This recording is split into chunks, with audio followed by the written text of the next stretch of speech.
Imagine a vast star-dusted cosmos. Out there, beyond our familiar blue planet, lies a universe teeming with mysteries. Some mysteries, however, come knocking at our door, or rather abducting us from our beds. 10 unsuspecting humans found themselves in such a predicament. Whisked away in their sleep, they awoke inside a sterile, metallic chamber, their captors advanced beings with skin like polished silver and eyes like black opals. These aliens, as we often imagine them, possessed an insatiable hunger. But their taste didn't run to burgers and fries. They craved something far more exotic: intelligence. The aliens weren't entirely sure if humans qualified as intelligent beings. Their history books were filled with tales of other species that looked smart, talked smart, but ultimately turned out to be rather dim. So, they devised a test, a challenge of logic and deduction, with a rather high-stakes survival.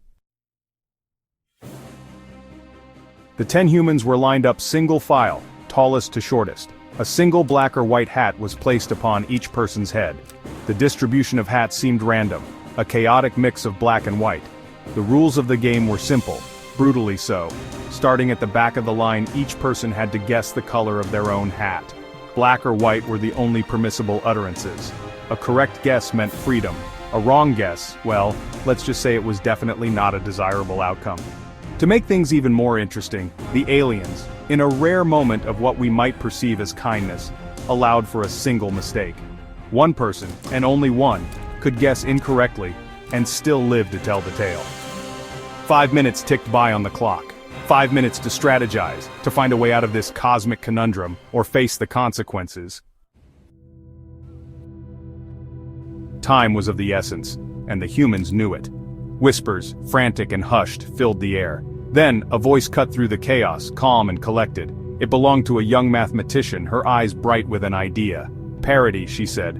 That's the key. Parity, in this context, referred to whether the number of black hats visible was even or odd.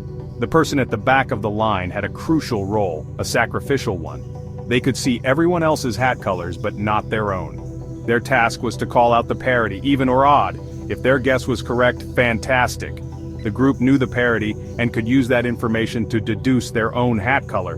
But even if the guess was wrong, all was not lost. It meant the opposite parity was true. This initial call, right or wrong, set the stage for a chain reaction of logic. The woman at the back of the line, her heart pounding in her chest, took a deep breath. She surveyed the hats before her, counting the black ones. "Odd," she called out, her voice echoing in the silent chamber. She had no way of knowing her own hat color, but her sacrifice was not in vain. The person in front of her could now deduce their own fate.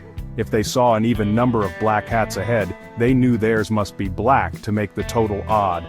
And so it went, down the line. Each person used the initial parity call and the hats they could see to determine their own hat color. A symphony of black and white rang out, each answer infused with a mix of logic and relief. The aliens, their large eyes gleaming with something akin to amusement, watched as the humans outsmarted their challenge. The humans had passed the test, proving their intelligence, and more importantly, earning their freedom.